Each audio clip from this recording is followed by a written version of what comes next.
ओम शांति। तो विशेष बाबा का ये सीजन अभी चालू हो गया और उसी सीजन में बाबा ने विशेष पहले ही मुरली में हमें मेहनत से मुक्त होने का होमवर्क दिया है और उसके लिए बाबा ने युक्तियां भी बताई। मेहनत से मुक्त होने के लिए क्या करो? बाप के साथ साथ परिवार में भी क्या करो? स्नेह रखो, दिल का स्नेह। तब मेहनत से मुक्त हो सकेंगे।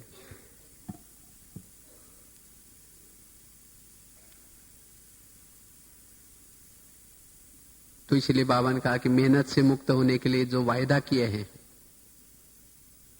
उस वायदे को क्या करो? बीच बीच में याद करो, अमृत वेला। क्योंकि अगर परिवार के साथ हमारा स्नेह नहीं है, आज जो पुरुषार्थ में जो मेहनत लग रही है, पुरुषार्थ में कोई और मेहनत नहीं है। जो भी कुछ ब्राह्मण परिवार के साथ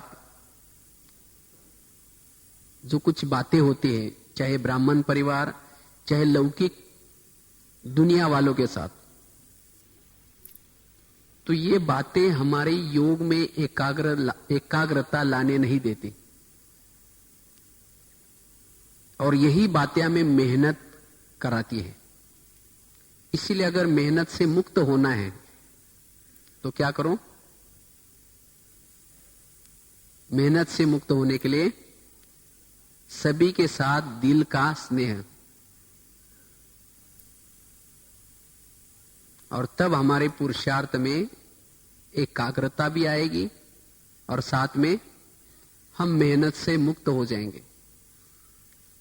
क्योंकि जो इस बातों के बारे में मेहनत करता है, इन बातों में मेहनत करता है, वो फिर मायाजीत नहीं बन सकता। हम अपने संस्कारों को परिवर्तन नहीं कर पाएंगे क्योंकि हमारे काफी सारी शक्तियां क्या होते हैं, इससे में वेस्ट होते हैं। इसीलिए बाबा ने कहा ना, संस्कार परिवर्तन नहीं हो रहे। क्यों नहीं हो रहे? क्योंकि इससे में मेहनत चल रही। ये ऐसा क्यों करता है, इसने मेरे साथ ऐसा व्यवहार क्यों किया, ये ऐसा क्यों हो रहा है। तो इसीलिए इन बातों में हमें हल्के बनना है। माया योग में आते मतलब कोई राक्षस की शक्ति आकर के कोई आपको हिलाती नहीं है। माया मतलब यही बातें, सारा दिन की हमारे व्यवहार की बातें क्या होते हैं, योग में आते हैं, वही याद आते हैं और इसीलिए हमें योग में मेहनत लगती है। इतना बाबा मिला है, परमधाम का ज्ञान मिला है, सब कुछ मिला है, लेकिन जो अतीन्द्रिय सुख मिलना चाहिए, जो सहज हमारी आत्माभिमानी स्थिति रहनी चाहिए, उसमें मेहनत क्यों लगते हैं? क्योंकि इन बातों में हम भारी होते हैं। तो इसीलिए अभी वर्तमान समय अनुसार हमारे पास समय बहुत कम है।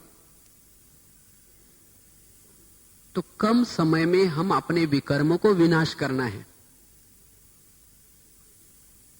अगर इन बातों के युद्ध में चलेंगे, इन बातों को निकालने में चलेंगे, तो क्या हो जाएगा?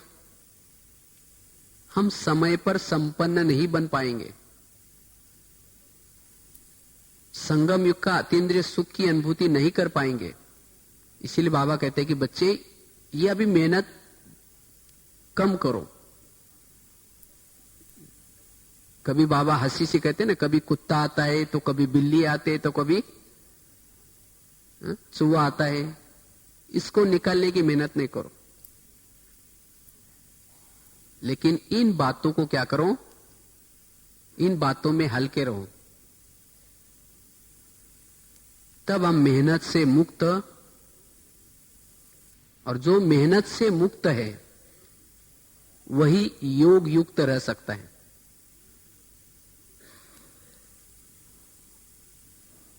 तो हम अपने योग में एकाग्रता लाने के लिए सारा दिन क्या करना है, इन बातों में हल्के रहना है। जैसे धूप पड़ रहे हैं, लेकिन उस धूप के अंदर एकाग्रता नहीं तो कागज जलेगा नहीं। तो इसी तरह आज हम 10-12 साल से योग लगा रहे हैं, लेकिन अगर उस योग में हमारी एकाग्रता नहीं है तो हमारे जो जन्म जन्मांतर के जो विकर्म है वो विकर्म विनाश नहीं होंगे।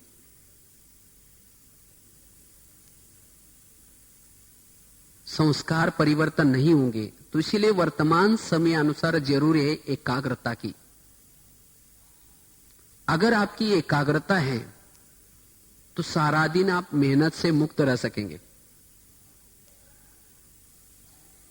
और वैसे ही पुरुषार्थ में एकाग्रता का बहुत बड़ा महत्व है। अगर जिसका पुरुषार्थ में जिसकी एकाग्रता नहीं है वो योग की सरल अनुभूति मेहनत से मुक्त नहीं बन पाएगा। इसलिए अगर हमें मेहनत से मुक्त बनना है तो एकाग्रता का अभ्यास। अगर आपको एकाग्रता के फायदे गिनाएंगे, बहुत सारे फायदे हैं एकाग्रता के। एकाग्रता से सोल कॉन्शियस की अवस्था रहेगी। जितनी आपकी एकाग्रता है,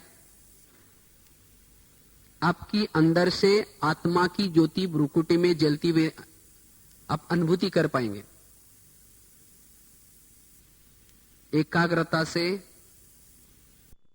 चल रहे, कर्म कर रहे, लेकिन देखते हुए भी न देखने की आपकी अवस्था रहेगी।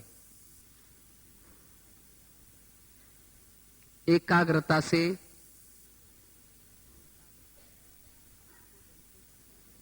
आप आत्मबल को बढ़ा सकते हैं,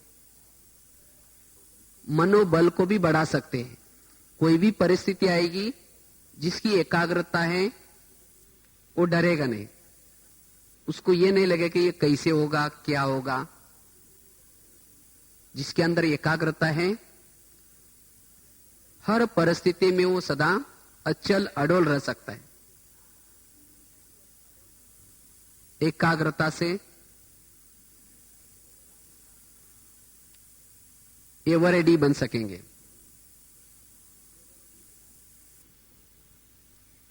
एकाग्रता से ही आप जितना समय जहां चाहे वहां टिक सकेंगे।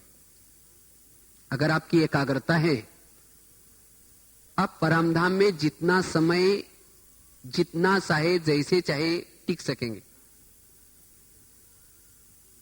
एकाग्रता से वाणी में बल आता है, संकल्प में बल आता है, कर्मों में भी बल आता है।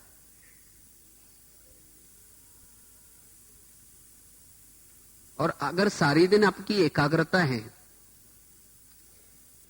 आप सहज ही सारा दिन उड़ते हुए अनुभव करेंगे, मेहनत से मुक्त रहेंगे। इसलिए हमें सभी प्रकार की मेहनत से मुक्त होने के लिए एकाग्रता की मेहनत करनी है।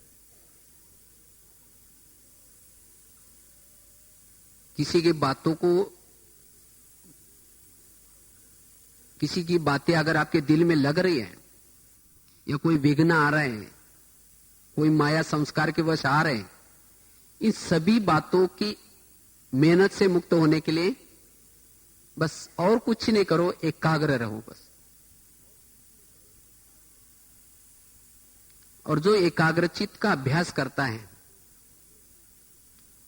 वो कर्मयोगी भी रह सकता है। नहीं तो कईयों को लगता है बस हमें तो योग करने के लिए टाइम ही नहीं मिलता है, हमारा योग लगता ही नहीं है। जिसकी एकाग्रता है वो चाहे रास्ते में चल रहे, कर्म कर रहे हैं, उनको लग रहा है मेरा जीवन सफल हो रहा है, मेरा टाइम वेस्ट नहीं जा रहा है। इसीलिए हमें एकाग्रचित्त रहना है। एकाग्रता का अभ्यास करने से वाइब्रेशन शुद्ध फैलते हैं, जिससे आपकी मनसा सेवा ऑटोमेटिकली चलती है।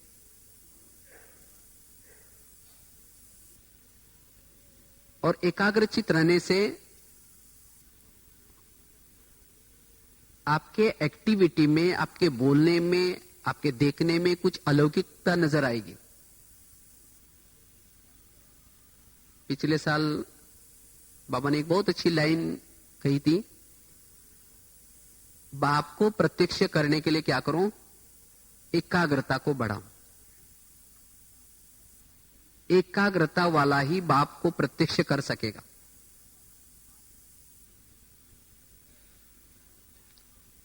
लेकिन ये हमारी एकाग्रता भंग क्यों होते हैं, और हमारी एकाग्रता भंग न हो जाए इसके लिए क्या करें। चाहे कोई भी परिस्थिति आए, चाहे कैसी भी बात आए, लेकिन हमारी एकाग्रता बनी रहे। और जब आपकी एकाग्रता बनी है तब फिर योग में बैठेंगे, आपको मेहनत नहीं लगेगी।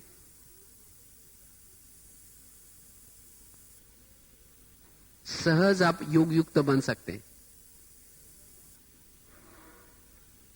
तो एकाग्रचित रहने के लिए सारा दिन सोमानों के अभ्यास करना है। जितना आप सोमानों में रहेंगे उतना एकाग्रता आती रहेगी। आज हमारी एकाग्रता क्यों भंग हो जाते हैं, सोमानों का अभ्यास कम करते। इसलिए बाबा ने इसी मुरली में भी बहुत अच्छा सोमानों के बारे में बताया। पुरुषार्थ में सोमानों का बहुत बड़ा महत्व है। और वास्तव में सोमान यही हमारा योग है। जो सोमान में नहीं रहता वो अतृप्त रहता है।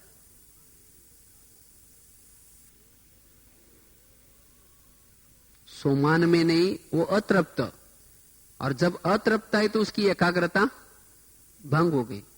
इसने मुझे पूछा ही नहीं, इसने मुझे मान दिया ही नहीं। जो सोमान में रहता है वो कभी नहीं सोचे कि मुझे किसने पूछा ही नहीं। जैसे अंगद जब रावण के दरबार में जाता है तो उसको बैठने के लिए स्थान नहीं मिलता। वो क्या करता है, अपने पूंछ को आसन बनाता है और रावण से भी ऊंचे सिंहासन पर बैठ जाता है। तो इसी तरह हमें भी कोई पूछे न पूछे, लेकिन आज हमें, क्योंकि हम भी रावण की दुनिया में रहते हैं, तो यहां अगर आपको कोई पूछता है नहीं पूछता है कोई बात नहीं। बाबा ने हमें कितनी लंबी सोमानों की पूछ दी है। जब उसके स्मृति में रहेंगे तो आपको कभी नहीं लगेगा मेरे को ये पूछते ही नहीं। इसलिए आज जो मेहनत लगती है, क्यों मेहनत लगती है, क्योंकि सोमानों में नहीं रहते। और सोमान में न रहने से हमारी एकाग्रता भंग हो जाते। और फिर शाम को जब योग में बैठेंगे मेहनत करेंगे।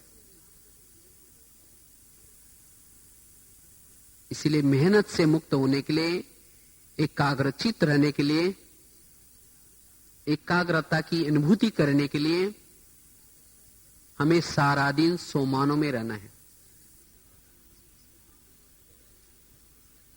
सोमानों में रहने से ऑटोमेटिकली, जैसे बाबा ना, देह का भान खत्म हो जाता है। क्योंकि जो सोमानों में रहता है उसकी एकाग्रता आती है और उसी एकाग्रता से वो आत्मा की ज्योति जागृत रहते हैं, जिससे हमारा ये स्थूल देह का भान भूल जाता है। इसलिए कभी बाबा कहते ना, अपने भाग्य को देखो, कभी अपने को भी शाबाश की दो, वाह मेरा भाग्य, वाह मेरी आंखें, तुम कितनी भाग्यशाली हो, तुमने स्वयं सर्वशक्तिवान को सामने देखा है, वाह मेरे मुख, तुम कितने भाग्यशाली हो। तो जितना अपने सोमानों में जागृत रहेंगे उतना हमारी एकाग्रता आएगी, उतना योग युक्त रह सकते।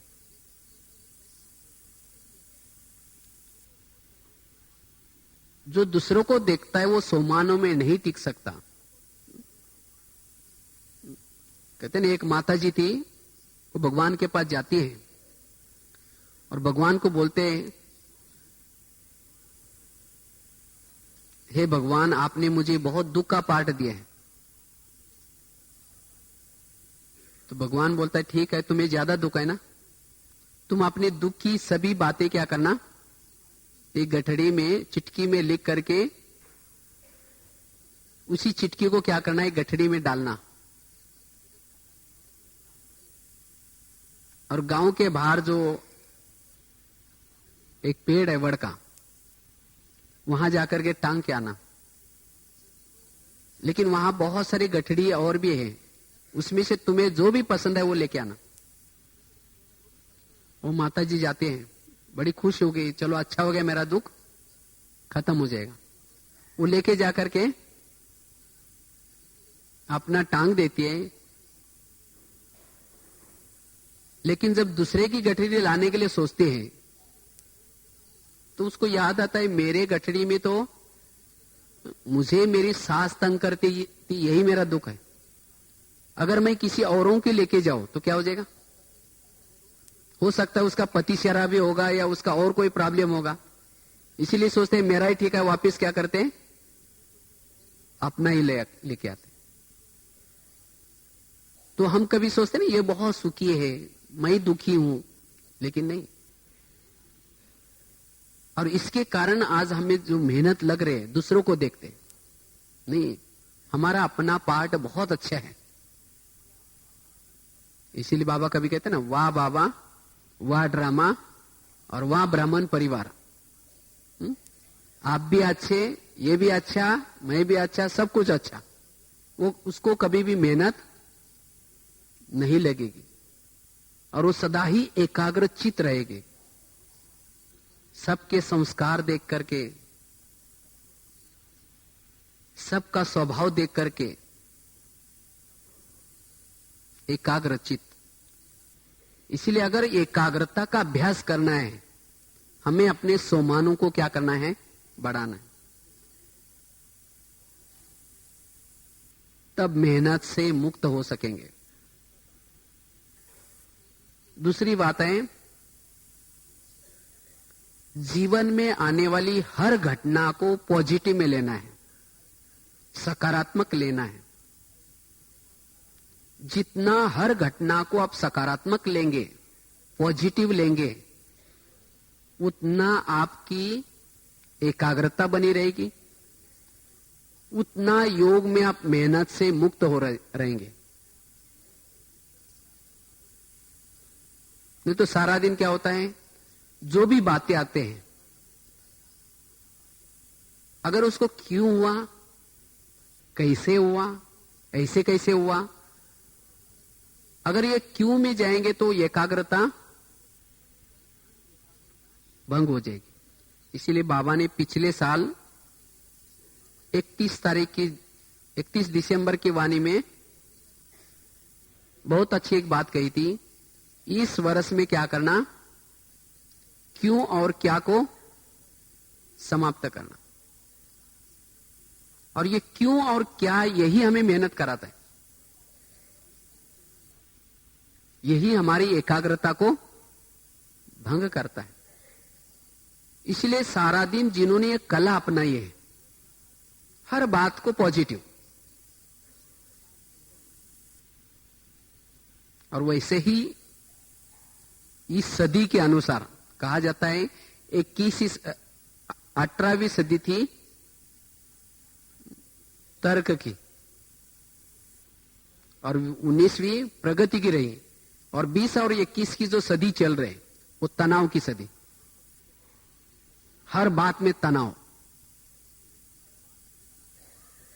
तो इसीलिए अगर इस सदी में अगर हमें बहुत अच्छा रहना है, जिन्होंने ये कला अपनाई हर बात को पॉजिटिव, वो सदा ही सुखी रह सकता है। कैसे पॉजिटिव लेना है? समझो कोई माता है, उसका अपना पति तंग करता है, उसको पॉजिटिव ले लो। हो सकता है मैं भी इसका पति बनकर के कभी तंग किया होगा, इसीलिए मेरा पति बनकर के अभी तंग कर रहा है, मेरा हिसाब किताब क्या हो रहा है, सुख तो हो रहा है। और जब जितना तंग करेगा उतना मेहनत नहीं लगेगी, योग में बैठेंगे उसको मजा आएगी, मेहनत से मुक्त हो सकेगी। अगर उसको ही नेगेटिव मिलेंगे, क्यों तंग करता है, मैं तो रोज इतना अच्छा काम करती हूं, ये मेरे को क्यों तंग करता है। अगर इस क्या और क्यों में जाएंगे तो मेहनत लगेगी। फिर योग में बैठेंगे, शुरू तो करेंगे मैं आत्मा हूं शांत स्वरूप, फिर कहीं मेरे को क्यों बोलता है, फिर कहेंगे कोई बात नहीं मैं आत्मा हूं शांत, फिर कहेंगे मेरे को क्यों बोलते हैं। वही बातें आपको क्या कराएगी, मेहनत कराएगी। इसीलिए हमें क्या करना है, सकारात्मक सोचने का।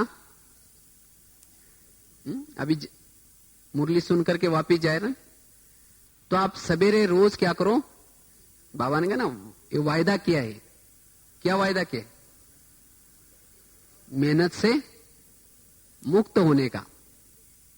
तो इसलिए रोज अमृत वाला ये सोचो कि आज सारा दिन हम सकारात्मक सोचेंगे। जब सकारात्मक सोचेंगे तो आपको मेहनत नहीं लगेगी, और जब शाम को योग में बैठेंगे आपकी एकाग्रता बनी रहेगी और आपका योग बाबा से लगेगा। अन्यथा अगर ये सकारात्मक सोचने की कला नहीं है तो योग बाबा से लगने के बजाय इन बातों से लगेगा। इसलिए सकारात्मक सोचने की कला, हर बातों को पॉजिटिव में लेना है।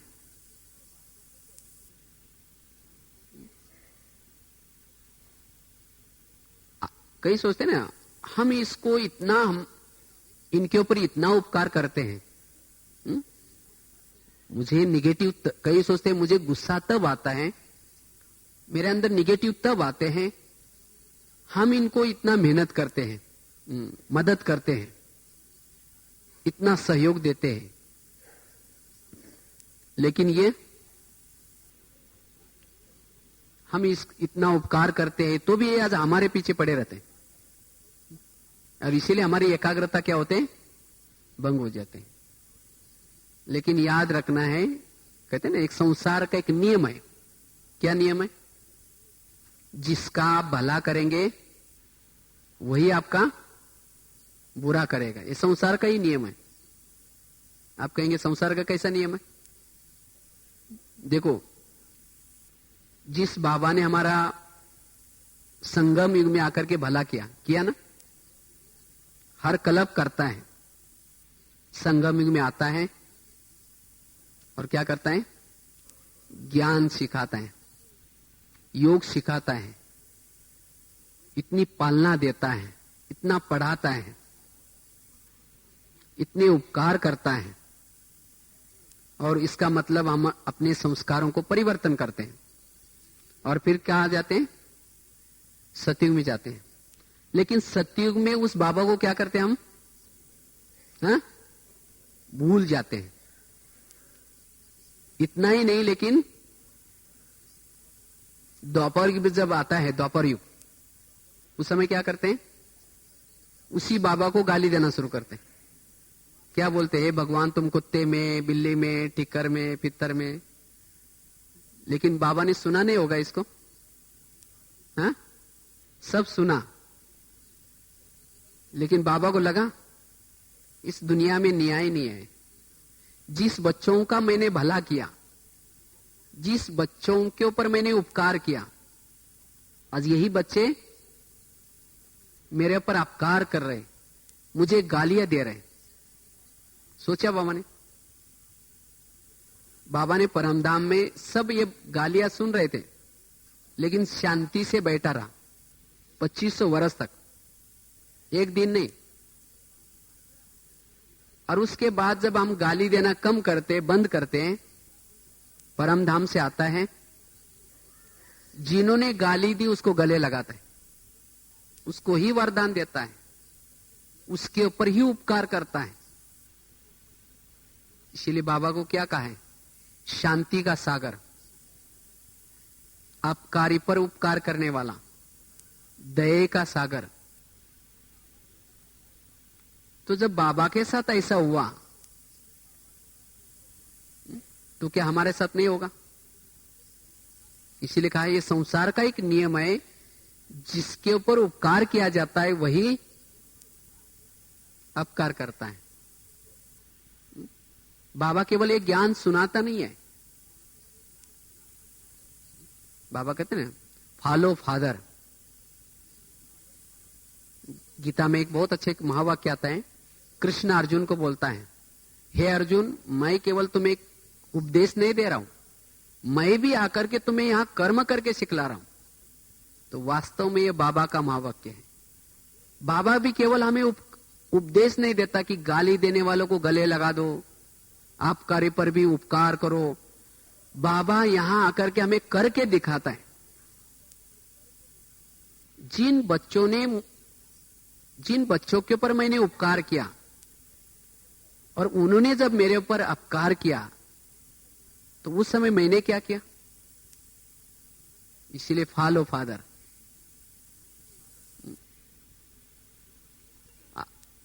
आज हमें तो एक दो गाली देता हूंगा या एक दो तंग करता हूंगा, लेकिन बाबा को कितने लोगों ने गाली दी? हम 15-20 दिन, एक मास तक इधर मुंह करके चले जाते, हा? बात भी नहीं करेंगे उसे, जब तक वो भूलती नहीं बात। 1 साल 2 साल भी अंदर तक, और कैसी मेहनत नहीं लगी। तो इसीलिए हमें क्या करना है? निगेटिव बातों को पॉजिटिव में चेंज करना है। जो भी आपको गाली दे रहा है, वही व्यक्ति द्वापर में आएगा और आपके मूर्ति के ऊपर रोज गुलाब का फूल चढ़ा देगा। अभी गाली के फूल चढ़ाता है, लेकिन बाद में अभी इंसल्ट के चढ़ाएगा, अपमान के चढ़ाएगा, गाली के चढ़ा देगा। और वही व्यक्ति आकर के द्वापर में रोज गुलाब का फूल चढ़ा देगा। तो भगत चाहिए कि नहीं चाहिए? हाँ? तो इसीलिए कोई भी अपमान करता है, निंदा करता है, तो आप क्या करो? निगेटिव बातों को पॉजिटिव में ले लो। बाबा को, बाबा आज आपने एक बहुत अच्छा भगत भेजा था, उसने बहुत अच्छा फूल, सुगंधित फूल लाए थे। आज जितनी अच्छी गाली, अच्छा इंसल्ट, उतना फिर दोपहर में फूल भी बहुत अच्छा आएगा। और जब आपका ऐसी बातें सुनेंगे और शाम को योग में बैठेंगे, मेहनत लगेगी। जिन्होंने निगेटिव रूप में उस बातों को लिया, वो बैठ तो जाएगा, लेकिन उसके बाद परेशान हो जाएंगे। वो गाली देने वाला तो खुशी से गया, लेकिन हम परेशान होंगे। क्यों बोला? लाल लाइट चल रहा है, गीत बज रहा है, सामने ट्रांसलेट है, शुरू करेंगे मैं आत्मा हूं, शांत स्वरूप। फिर कहेंगे मेरे उन्होंने क्यों बोला, मेरे को क्यों ऐसे बोलता है। इसको कहते बाबा मेहनत। यही मेहनत है। बाबा से बातें करने के बजाय योग किससे लगेगा? इन बातों से। और जब हमारा योग इन बातों से लगा, फिर अतीन्द्रिय सुख नहीं मिला, तो फिर दुनिया की बातें आपको अपने तरफ खींचेगी, संस्कार अपने तरफ खींचेंगे। फिर बाबा का बनने के बाद भी मेहनत लग रहे। इसीलिए बाबा कहते हैं कि क्या करो, मेहनत से मुक्त होने के लिए, योग में एकाग्र होने के लिए सारा दिन नेगेटिव बातों को क्या बना दो, पॉजिटिव बनाओ। तब सारा दिन मेहनत से मुक्त रहेगी, सारा दिन बुद्धि बाबा की तरफ जाएगी। नहीं तो आज हमारा दिमाग जो भारी होता है, अंतर्मुक्ता भंग हो जाते हैं, झरमुई झरमुई जो बातें चलती है पॉजिटिव न सोचने से। क्योंकि परमधाम में उड़ने के लिए बल चाहिए, शक्ति चाहिए, और ये शक्ति जितना पॉजिटिव सोचेंगे, कम सोचेंगे, उतना वो शक्ति आएगी। इसीलिए दुनिया में भी एक कहावत बने ना, जिसका पाँव गरम पेट नरम दिमाग ठंडा, उस घर में कोई डॉक्टर है उसको मार दो डंडा। वहां डॉक्टर आने की कोई जरूरत नहीं। लेकिन आजकल उल्टा हो गया। क्या हो गया, पाँव ठंडा रहता है और दिमाग गरम रहता है। किन बातों से गरम रहता है, इन्हीं बातों से गरम। इसीलिए अगर हम मेहनत मुक्त होना चाहते हैं, अगर हम योग में एकाग्रचित होना चाहते हैं, तो रोज हमें क्या करना है, सकारात्मक सोचने का यह प्लान बनाना है। आज ये सोचो कि आज मुझे सकारात्मक सोचना है। आज की परिस्थिति जो भी आएगी मुझे आगे बढ़ाने के लिए आएगी, पीछे खींचने के लिए नहीं आएगी। अगर कोई गाली भी देता है उसमें भी आपका कल्याण है।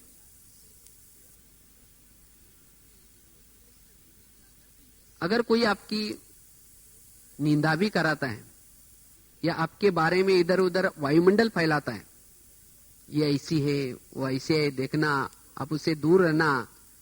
और जब हमें किसी लोगों से पता चलता है ये लोगों ने मेरे बारे में इनके कान भरे हैं, इनको कुछ गलत सुनाया है, और जब ये बातें हम सुनते हैं दिमाग क्या होता है, गर्म होना शुरू हो जाता है, भारी होना शुरू हो जाता है। फिर मुरली के पॉइंट मुरली में रह गए, हमारा चिंतन मैंने तो ऐसा किया ही नहीं, आखिर मेरा क्यों ऐसा बोला, मैं जाकर के उसको सिद्ध करके बताऊंगी। वही चिंतन शुरू हो गया। अगर उसको पॉजिटिव लेने की कला होगी आपको, आपके पास, कोई बात नहीं। अभी इन्होंने मेरा 1 घंटा बैठ करके परचिंतन किया है, इनके बारे में मेरी बुराई भरी है, मैं तो ऐसी नहीं हूं। वही दोपहर में मेरे मूर्ति के सामने जाकर के अभी ग्लानी गाई, बाद में कीर्तन भजन गाने वाले बनेंगे, कोई बात नहीं। जो इस संगम में आपकी ग्लानी गाता है वही क्या करेगा, जब दोपहर गाएगा तो आपके मूर्ति के सामने हे देवी तुम बहुत महान हो, हे देवी तुम बहुत अच्छी हो, महिमा करेगा। तो भगत चाहिए ना, कीर्तन गाने वाला भी कोई चाहिए। तो दिमाग भारी होने के बजाय, मेहनत करने के बजाय क्या हो जाएगा, हल्का रहेगा, मेहनत नहीं लगेगी। इसीलिए सकारात्मक सोचने की कला, इससे ही हमारा योग लगेगा, मेहनत से हम मुक्त बनेंगे। जैसे हमने कई बार एक महाराष्ट्र के एक संत का एक एग्जाम्पल देते हैं। देखो पहले जमाने में भी लोगों के सामने ये बातें आती थी, उनके सामने भी ये परिस्थिति आती थी, लेकिन वो लोग क्या करते थे, उन बातों को पॉजिटिव में लेते थे। ये प्रैक्टिकल एक घटना है। कहते महाराष्ट्र में एक आप सबने एक तीर्थ स्थान का नाम सुना होगा, पंढरपुर। और कहते वहां एक संत थे, तुकाराम महाराज नाम था उनका।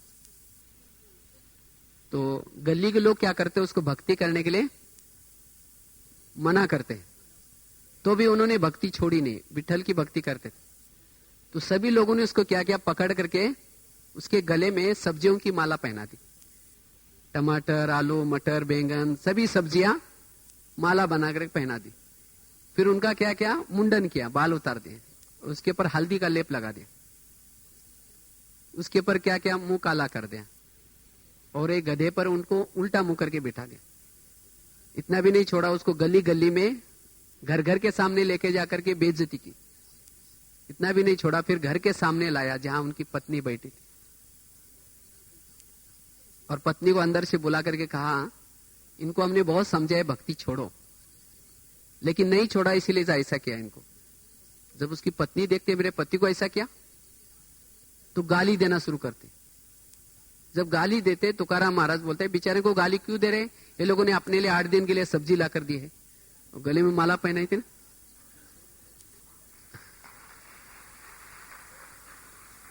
और कहा कि इनको गाली क्यों दे रहे हैं, मैंने तो अपना गांव देखा ही नहीं था, कामों में इतना व्यस्त रहता हूं, आज ये लोगों ने मुझे क्या किया, पूरा घर घर घुमा करके लाया, गांव दिखा करके लाया, और कहा कि इनको गाली क्यों देते हैं, मेरे सिर में तो फोड़े हो रहे थे, ये लोगों ने बाल उतार करके क्या क्या हल्दी लगाया, इनको चाय पानी पिलाओ, गाली क्यों दे रहे हैं। देखो निगेटिव कितना वो घटना दर्दनाक थी, लेकिन उसने क्या क्या पॉजिटिव ले लिया। इसी तरह अगर जिन्होंने ये कला अपनाई है, उसके लिए योग में मेहनत करने की कोई जरूरत नहीं। योग में यही बातों की मेहनत है, और उसके कारण आज हमारे संस्कार परिवर्तन नहीं हो रहे। इसलिए अगर हम मेहनत मुक्त बनना चाहते हैं, योग में बाबा से ही योग लगाना चाहते हैं, इसलिए सकारात्मक सोच जरूर है। क्योंकि जितना आप बड़े बनेंगे, जितना जीवन में आगे बनेंगे जाएंगे, बातें आएंगी। कई लोगों को सोचता है मेरे सामने ये बातें आते हैं और सब ठीक है, अच्छे हैं। जितना आपके जीवन में ये बातें आएंगी, उतना ये समझो कि सतयुग में आपका पद ऊंचा मिलने वाला है। अगर बातें नहीं आएंगी तो सतयुग में आपका पद भी ऊंचा नहीं होगा, क्योंकि यही बातें आपको उपराम बनाने के लिए आते हैं। अगर वो माताजी का पति तंग नहीं करता, उसका योग किसे लगता फिर? वो कहती मेरा पति बहुत अच्छा है, कभी तंग नहीं करता है, उसका योग सूक्ष्म में किसे लगेगा? अपने पति से लगेगा। जितना वो तंग करेगा, विघ्न डालेगा, उसको क्या याद आएगा? बाबा याद है। इसलिए बाबा कहते हैं ना, जो बांधिए लिया माता है उनका योग मेरे से ज्यादा होता है। क्यों? क्योंकि उनको ये बातें क्या करते, उपराम बनाते। इसलिए जितना भी ये बातें आएंगी, उतना हमें सकारात्मक सोचना है, जिसे हर परिस्थिति में आप अचल अडल रह सकते हैं। अगर कोई बच्चा कहेगा मम्मी मुझे टीचर बहुत मारता है, मुझे परीक्षा बहुत पेपर कठिन आ रहे, तो मम्मी कहेंगे कोई बात नहीं बेटा, छोड़ दो। अगर परीक्षा ही नहीं देंगे, नौकरी लगी? जितना वो बच्चा परीक्षा ज्यादा देता है, उसको नौकरी भी अच्छी लगेगी। तो इसी तरह जीवन में आने वाली जितनी ये बातें आएंगी, उतना आपका भविष्य उज्जवल है। इसलिए मेहनत से मुक्त होने के लिए, एकाग्रचित रहने के लिए क्या करना है? सकारात्मक सोचना है। और भी एकाग्रचित रहने के लिए, ये मेहनत से मुक्त होने के लिए, विघ्नों में हल्का करने के लिए एक बहुत अच्छी और एक आपको बात सुनाते। जिसे वो बड़ा बनाते ना, तो बड़ा बड़ा कब बनता है? कब बनता है? जब वो सहन करता है। हमें एक तरफ तो पद पाने के लिए क्या बोलते हैं, क्या बनना है हमें, लक्ष्मी नारायण बनना है। और जब कोई विघ्न और परिस्थिति की बातें आते हैं उस समय फिर सोचते रहते ये बातें क्यों आ रहे हैं। बातें आएंगी। महान बनने के लिए पेपर्स है। आज जितने लोग महान बन के गए कैसे बने, उन्होंने जीवन में क्या किया, सहन किया। जब सहन किया तब वो महान बने। इसी तरह हमें क्या करना पड़ेगा, अगर महान बनना है इन बातों के बारे में पॉजिटिव लेना होगा, सहन करना होगा, तब आप महान बन सकते। तब आपकी योग में एकाग्रता आ सकती है। जैसे वो बड़े की बात सुना रहे थे ना, जैसे बड़ा बड़ा कब बनता है, देखो उसको रात को क्या करते हैं, हाँ? रात को उड़द की दाल को पानी में भिगोते, सवेरे उसको क्या करते हैं, मिक्सी में पीसते। तो पीसते समय क्या किया उसने, सहन किया। फिर आटे को एक प्लेट में लेकर के फेंटते रहते हैं। कब तक फेंटते हैं, उसको ग्लास लेंगे और थोड़ा पानी के अंदर आटा डालेंगे। अगर आटा डूब जाता है उसको वड़ा ठीक नहीं बनेगा, और उसको फेंटेंगे। पानी के ऊपर आने तक उसको फेंटते हैं। उसके बाद गरम गरम तेल के अंदर उस वड़े को डालेंगे। तो क्या क्या सहन किया, पीसा तो भी सहन किया, फेंटा तो भी सहन किया, गरम तेल को भी क्या किया, सहन किया। उसके बाद फिर फुलाएंगे। फुलाने के बाद क्या करते उसको, ठंडे पानी में डालते उस वड़े को। फिर बाद में निकाल करके दोनों हाथों से क्या करते, दबा देते। तो दबाते समय भी क्या किया, सहन किया। फिर उसके बाद क्या करेंगे, प्लेट में रखेंगे। फिर इमली की चटनी डालेंगे, फिर दही डालेंगे, जीरा पाउडर डालेंगे, लाल मिर्ची डालेंगे, हरा धनिया डालेंगे। तब जाकर के क्या बना, बड़ा बना। फिर खाने वालों को लगेगा वाह मजा आ गई खाने में, हा? लेकिन उसको मजा तब आई जब बेचारा इतना सहन किया। इसी तरह अगर जीवन में महान बनना है, ये बातें आएंगी। बड़े बनना है, सबको बनना है बड़े, तो फिर मेहनत क्या बात की, मेहनत किस बात की। अगर बड़े बनना है तो मेहनत नहीं है, केवल उसको हल्के रूप में लेना है। कोई पीसते भी रहेंगे, कई पीसते भी रहेंगे, कोई फेंटते भी रहेंगे। कब तक फेंटते रहेंगे, कई सोचते हैं मुझे कब तक ये बातें आती रहेंगी, मैं 1 साल हो गया। कोई फुलाएंगे, अभी पहले तो फुलाएंगे, महिमा भी करेंगे, वही लोग फिर दबाना भी शुरू करेंगे। भारी होने की क्या जरूरत है, आपको क्या बनने जा रहे हैं, आप बड़ा बनने जा रहे हैं, तो भारी होने की जरूरत नहीं। हा? लेकिन फुलाते तो मजे आते हैं, लेकिन बाद में जब दबाना शुरू करते तो फिर रोना शुरू करेंगे, बाबा ये क्या हो रहा है। हा? लेकिन ये दबाना नहीं, ये भी बड़े बनने की क्या है, प्रक्रिया है। कोई भी विघ्नों के पीछे, या कोई अगर आपका अपमान करता है, इंसल्ट करता है, या कोई विघ्न डाल रहा है, उसके पीछे भी कुछ ना कुछ राज है। तो इसलिए उसी समय भी क्या करना है, खुशी में रहना है, तब मेहनत से मुक्त हो सके। अगर दबाते समय भी सहन किया, फिर नमक लगाना शुरू करेंगे, मिर्ची।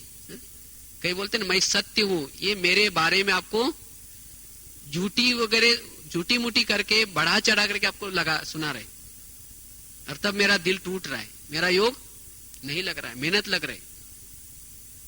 तो इसलिए क्या करना है, चाहे कोई नमक लगाए, चाहे कोई मिर्ची लगाए, आप अपने संकल्प को नहीं चलाओ।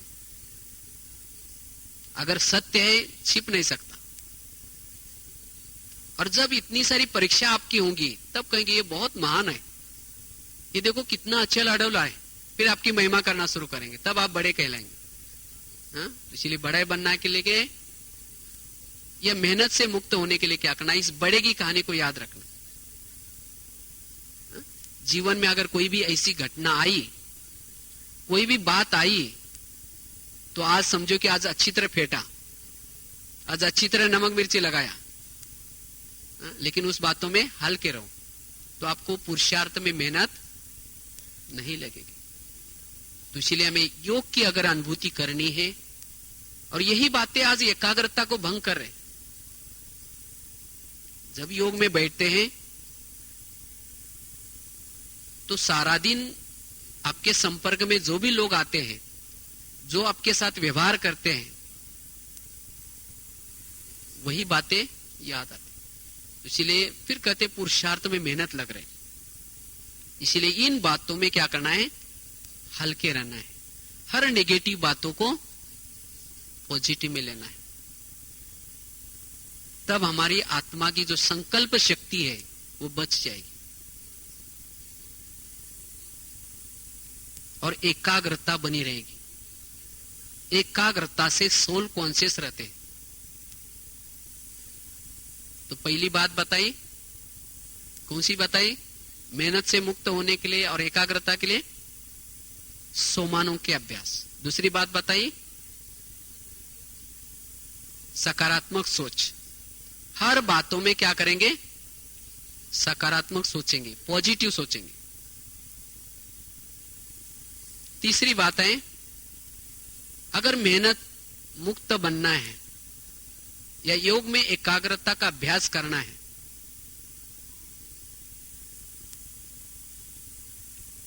जब भी योग लगाने के लिए बैठो, उसको विधि पूर्वक करो। ऐसा नहीं कि योग लगाने के लिए बैठे और मन एक तरफ है, बुद्धि एक तरफ है। अगर आपका योग ठीक नहीं लगा, अगर योग आपने विधि पूर्वक नहीं किया, तो सारा दिन आपको सोल कॉन्शियस होने की, ये दूसरे के अवगुण दिखाई पड़ते, उसकी मेहनत लगेगी। जैसे ट्रेन देखो, जब ट्रेन स्टार्ट करते हैं तो थोड़ी मेहनत होती है। एक बार इंजन स्टार्ट हो गया तो ऑटोमेटिकली क्या होता है, पटरी से चलता है। केवल पटरी के ऊपर ध्यान रखना पड़ता है उसको, ड्राइवर को और कोई मेहनत नहीं। इसी तरह जब आप अमृत वाला अच्छी तरह करते हैं, विधि पूर्वक करते हैं, थोड़ा मेहनत करके करते हैं, तो सारा दिन आपकी ट्रेन पटरी पर चलेगी। केवल श्रीमत और मर्यादा के पटरी पर उसको रखना है। लेकिन आपका अमृत वाला विधि पूर्वक चाहिए। जो अमृत वाला अच्छी तरह विधि पूर्वक करते हैं, उसकी आत्मा की ज्योति जागृत होते हैं। जिसकी आत्मा की ज्योति जागृत है, उसको चाहे कोई अपमान करे, चाहे कोई निंदा करे, चाहे कोई भी बातें आई, वो अचल अडोल रह सकता है। चाहे कोई संस्कारों की, चाहे कोई वायुमंडल की बातें आई, उसमें भी वो सेफ रहेगा, अगर सोल कॉन्शियस अवस्था है तो। और बार बार परमधाम को देखने की, ये दूसरों को आत्मा देखने की मेहनत करने की जरूरत नहीं, उसकी एकाग्रता बनी रहेगी। जो अमृत वाला विधि पूर्वक करता है, जिसकी आत्मा की ज्योति जागृत है, उसको दूसरे की भी आत्मा ही नजर आएगी, किसी के भी अवगुण नजर नहीं आएंगे। इसलिए हमें क्या करना है, अमृत वाला थोड़ा सा ध्यान रखना है और विधि से योग करना है। कई बोलते नहीं, मेरी आत्मिक स्थिति रहती नहीं सारा दिन। क्यों नहीं रहती? अगर आपकी आत्मिक स्थिति सारा दिन नेचुरल नहीं रहती है, सारा दिन आपको आत्मा आत्मा समझने की मेहनत करनी पड़ती है, इसका मतलब आपका अमृत वाला योग ठीक नहीं हुआ है। इसलिए हम अमृत वाला क्या करना है, थोड़ा सा विधि से योग करना है। जैसे देखो, कोई भी बैटरी को चार्ज करते हैं तो कैसे करते हैं? बैटरी को चार्ज कैसे करते हैं? बैटरी को ला करके प्लग के पास रख दिया 5-6 घंटे, 5-6 घंटा या रात भर रख दिया, प्लग के पास रख दिया, तो क्या बैटरी चार्ज हो जाएगी? प्लग के पास रखने से बैटरी चार्ज नहीं होगी। उस बैटरी को प्लग के पास रखने के साथ साथ उसकी नेगेटिव और पॉजिटिव की तारों को क्या करना पड़ता है, प्लग के अंदर डालना पड़ता है। जब वो प्लग के अंदर तारे नेगेटिव और पॉजिटिव डालेंगे तो वो बिजली का करंट क्या होता है, बैटरी में आएगा और बैटरी क्या हो जाएगी, चार्ज हो जाएगी। इसी तरह मुझे आत्मा अभिमानी बनना है, या मेरी आत्मा की बैटरी को चार्ज करना है, शक्तिशाली बनाना है, तो क्या करना है? हाँ, उठ करके बाबा के कमरे में आकर के बैठ गए या क्लास हॉल में आकर के बैठ गए, उतना ही नहीं चलेगा। लेकिन आकर के बैठने के साथ साथ, क्योंकि क्लास हॉल या बाबा का कमरा प्लग है, लेकिन उसके साथ साथ क्या करना है, मन और बुद्धि की निगेटिव और पॉजिटिव की तारे क्या करना है, परम धाम में बाबा में लगाने। दो तारे बहुत महत्व की तारे। अगर योग में मुझे चार्ज होना है, शक्तिशाली बनना है, मन है निगेटिव तार और बुद्धि है पॉजिटिव तार, ये दोनों तारों को क्या करना है, परम धाम में लगाना है। तब वो सर्वशक्तिवान का करंट आत्मा में उतरेगा और आत्मा की बैटरी क्या होगी, चार्ज होगी। और तब सारा दिन आप सोल कॉन्शियस रहने से, मेहनत से मुक्त रह सकेंगे। सारा दिन आपकी एकाग्रता बनी रहेगी। इसलिए हमें योग में क्या करना है, मन और बुद्धि बाबा में लगाने। अच्छा समझो तारे तो डाल दी, लेकिन उसका बटन नहीं चालू किया।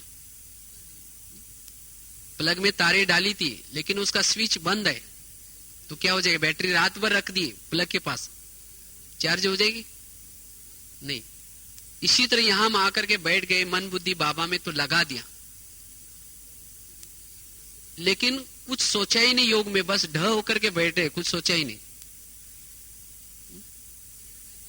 तो क्या करंट आएगा बाबा का? अगर मुझे योग में शक्तिशाली बनना है तो हमें क्या करना है, स्मृति का स्विच चालू करके योग में बैठना है। ऐसे नहीं कि स्विच ऑफ है और ऐसे होकर के बैठे, नहीं, हमें योग में स्मृतियां करना है। तो स्मृतियां क्या है, हमने पिछले साल का जो बोर्ड लिखते ना, उसमें एक बहुत अच्छे कुछ पॉइंट लिखे थे। शिव बाबा को याद करना अर्थात एक्चुअली क्या करना। कई सोचते ना, क्या बाबा को याद करना मतलब क्या करना, क्या सोचना है। तो बाबा को याद करना अर्थात बाबा के उपकारों को याद करो।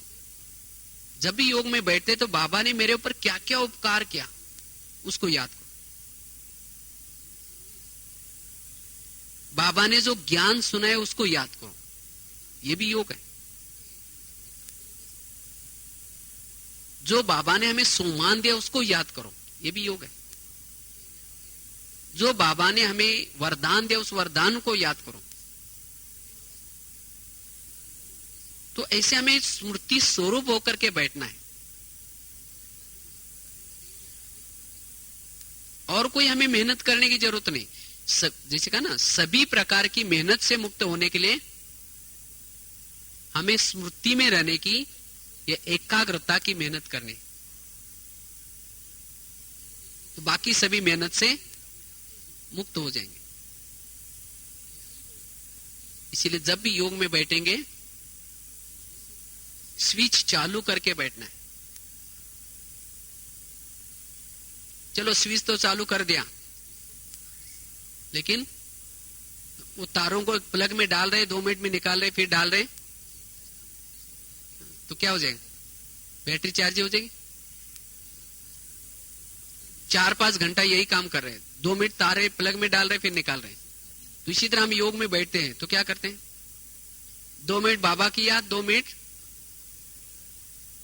कुछ और व्यर्थ बातें याद आते हैं।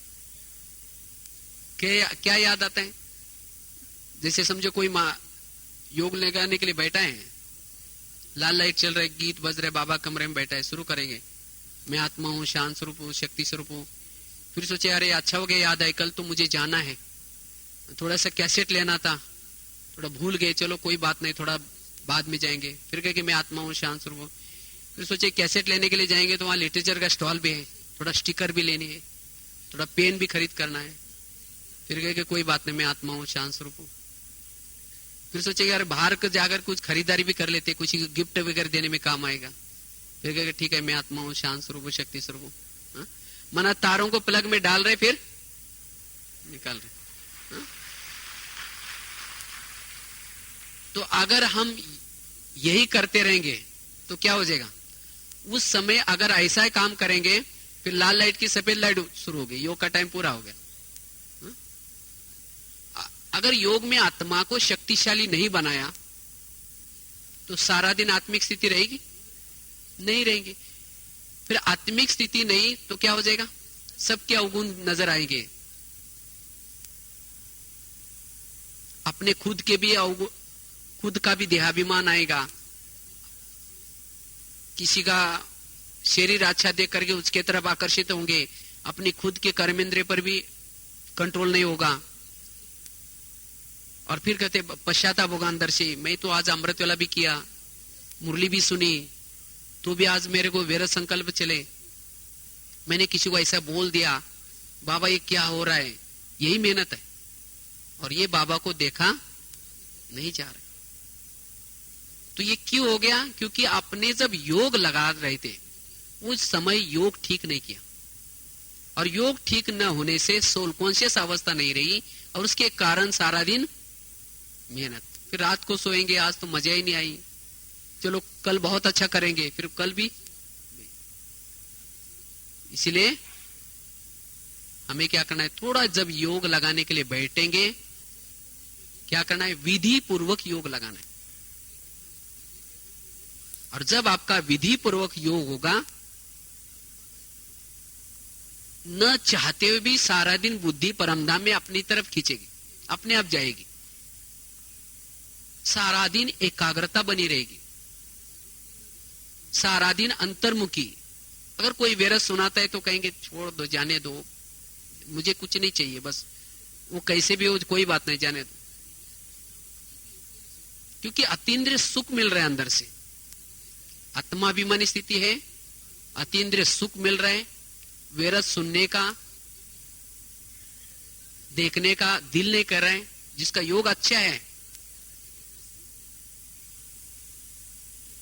तो फिर ना किसी की कमजोरी नजर आएगी ना कुछ।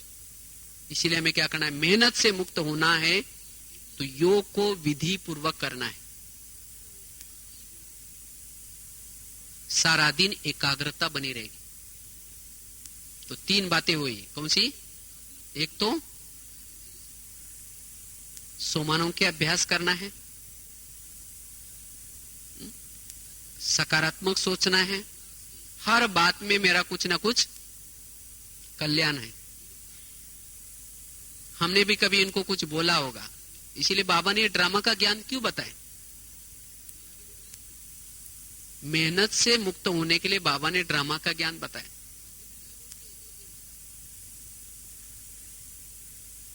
और साथ में विधि पूर्वक योग, तब हमारी योग में एकाग्रता बनी रहेगी, योग में मेहनत से मुक्त हो जाएंगे। चौथी बात है, सभी के साथ हमारा दिल का स्नेह हो। आज जो हमें मेहनत जो करनी पड़ रही, क्यों करनी पड़ रही, आज ये बाबा ने हमें ब्राह्मण परिवार क्यों दिया है, ये हमें अपनी उन्नति के लिए दिया है।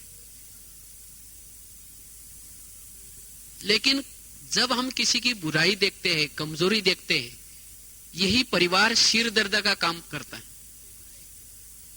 कहेंगे ये क्यों ऐसे कर रहे हैं, इससे अच्छा अज्ञानी बहुत अच्छा, लेकिन नहीं, हमें क्या करना है, उनके साथ दिल का स्नेह रखना है।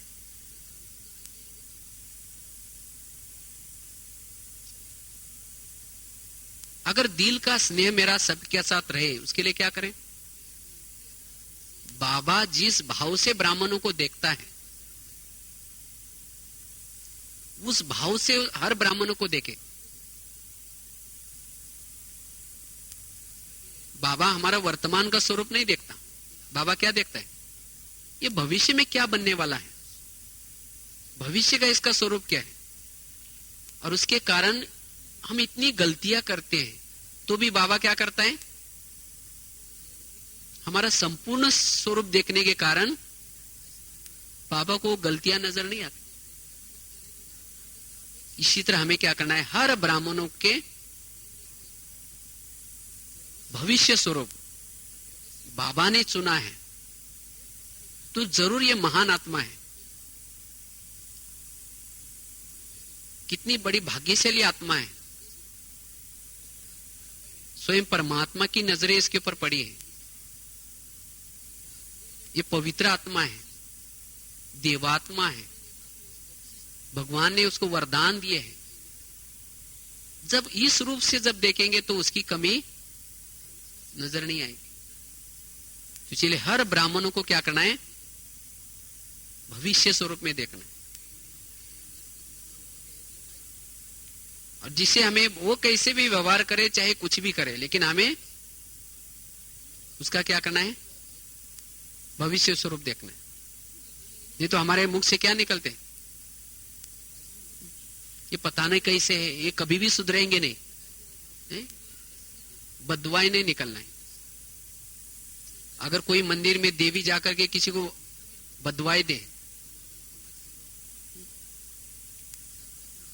उसको देवी कहेंगे? देवता मतलब वरदान देने वाले। जो ये वर्तमान समय संगम में चैतन्य रूप में वरदान नहीं देते, किसी के प्रति शुभ भावना नहीं रखते, बदवाएं देते हैं, उनकी कोई पूजा करेगा? इसलिए हमें कोई कैसा भी व्यवहार करे, लेकिन हमें क्या करना है? उसके प्रति शुभ भावना रखनी है।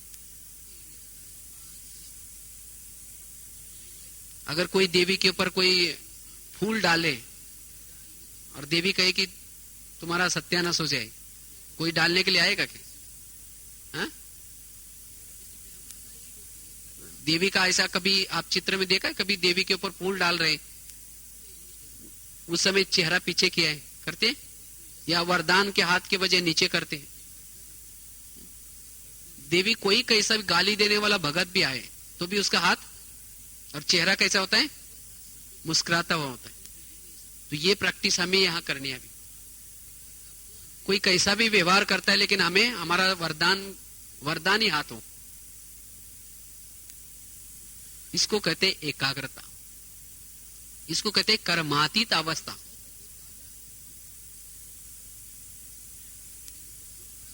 कहते ना, जो योगी है वो मान, अपमान, निंदा, स्तुति सब में क्या होता है? समान होता है। तो ऐसे हमें क्या करना है? हर बात में समान बनना है।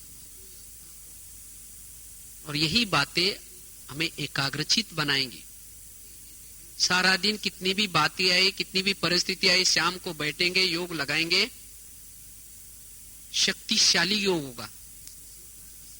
बिंदुरूप स्थिति, फरिश्ता स्थिति या आत्माभिमानी की स्थिति की अनुभूति कर पाएंगे। अगर सारा दिन इन बातों में भारी है तो योग में हमें मेहनत लगेगी। अगर अभी हमने एकाग्रता को अपनाया नहीं, विकर्म विनाश नहीं किए, तो अंतिम समय क्या होगा? बाबा तो कहते हैं ना, पिछली मुरली में बाबा ने कहा ना, डेट फिक्स करो। अभी बाबा तो कहते हैं 5 तत्व आकर के मेरे को रोज पूछ रहे। क्या पूछ रहे? बाबा बताओ, हम अपना सफाई का काम चालू करें?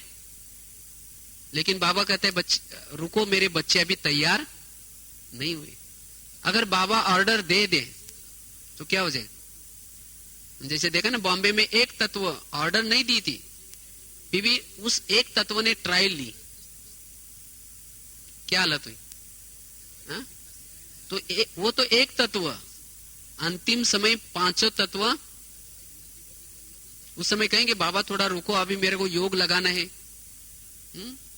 थोड़ा सा मुझे बहुत संगम युग का सुख लेना है। अभी समय बड़ा नाजुक है।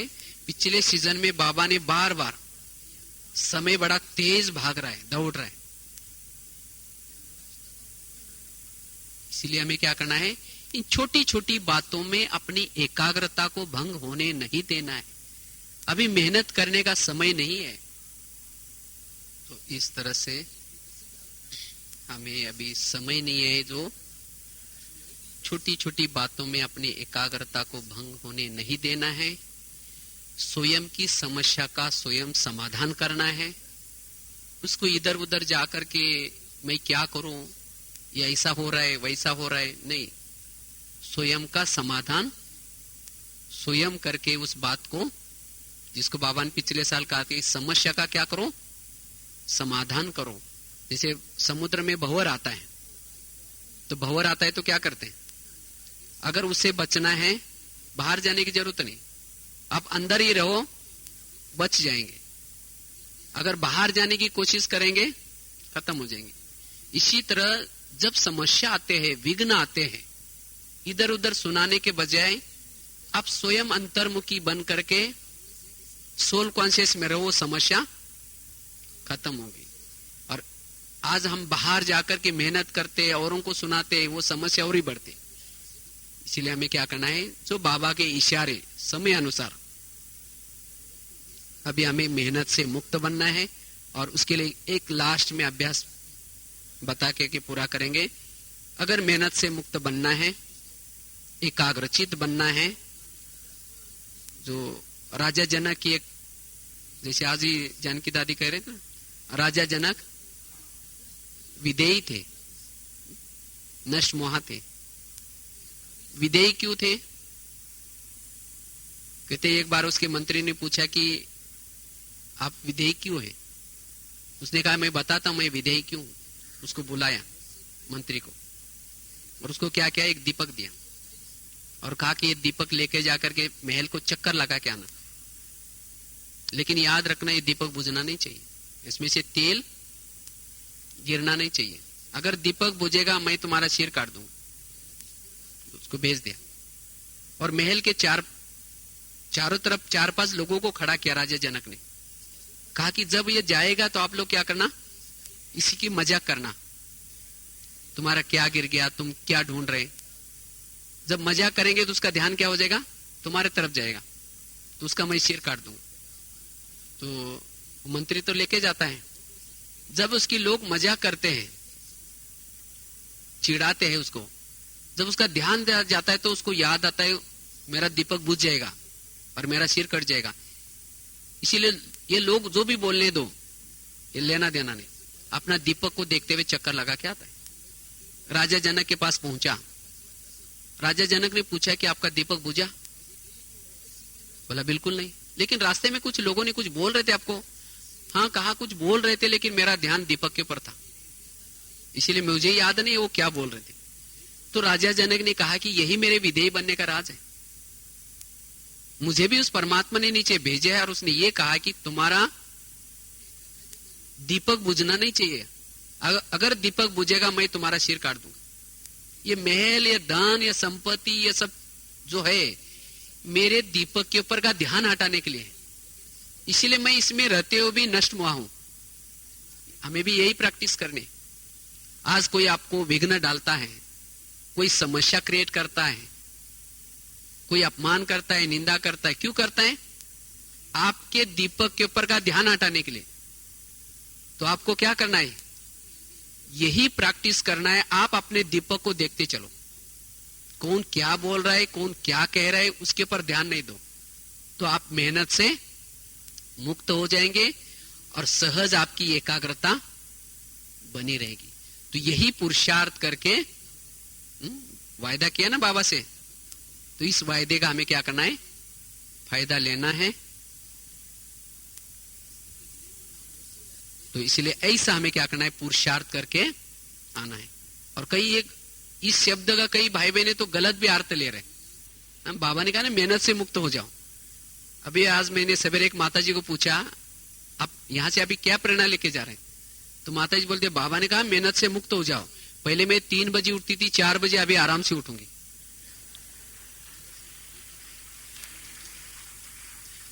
तो बाबा ने ये कहा है, ऐसा नहीं कि पुरुषार्थ की मेहनत को छोड़ने के लिए कहा, नहीं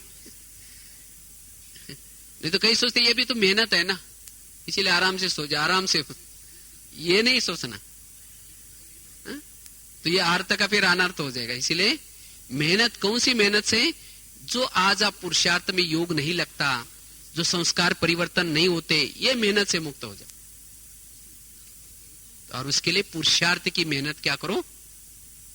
अच्छी तरह करो।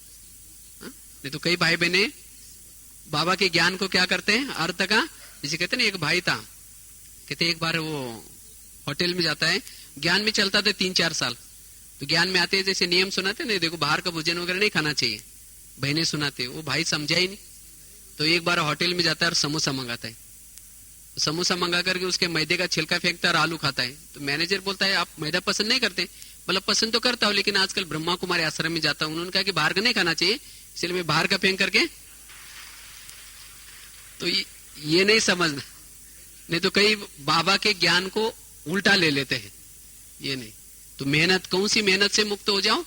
पुरुषार्थ की डट के मेहनत करो। अभी ये सोचो कि आज मुझे 4 घंटा योग लगाना है, आज मुझे एकाग्रचित रहना है, तो ये जब मेहनत करेंगे, बाकी सब मेहनत आपकी मुक्त हो जाएंगे। ऐसे हमें सहज योगी बन करके जाने का क्या करना है? बाबा से वायदा करना है। अच्छा, ओम शांति।